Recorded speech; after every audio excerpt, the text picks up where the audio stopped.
ఇది number 1. Second, ఎంత విద్య ఉన్నా, నాలెడ్జ్ ఉన్నా, తెలివి ఉన్నా ఎవరిని కూడా కించపరచకుండా మాట్లాడగలిగిన వాడి దగ్గరికి అందరూ వస్తారు. ఇది యాటిట్యూడ్లో the number second important point, that you should be gentle and కూల్గా, హంబుల్గా ఉండాలి. ఎంత ఎదిగినా ఒదిగి ఉండగలగాలి. ఓకే, చాలా చాలా ఇంపార్టెంట్. థర్డ్ వచ్చేసి, ఎవరిదైతే నోట్లోంచి చెడు మాటలు లేకపోతే నెగిటివిటీ చెత్త రాదో వాడి యాటిట్యూడ్ చాలా బాగుంటుంది ఆటోమేటిక్గా.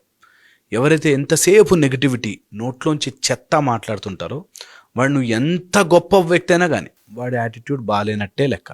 So always control your tongue. Attitude బాగుండాలి అంటే control your tongue.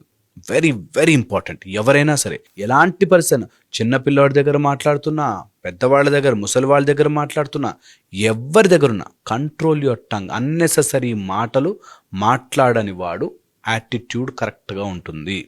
Okay. Fourth, నీ దగ్గర ఉన్న స్థితి నుంచి నెక్స్ట్ స్థితికి వెళ్ళాలి అనే ప్రయత్నం ఎవరైతే చేస్తుంటారో వాడి యాటిట్యూడ్ బాగుంటుంది. ఎంతసేపు ఒక దాంట్లో ఇరుక్కుపోయి ఉన్నవాడు బాగుండాడు.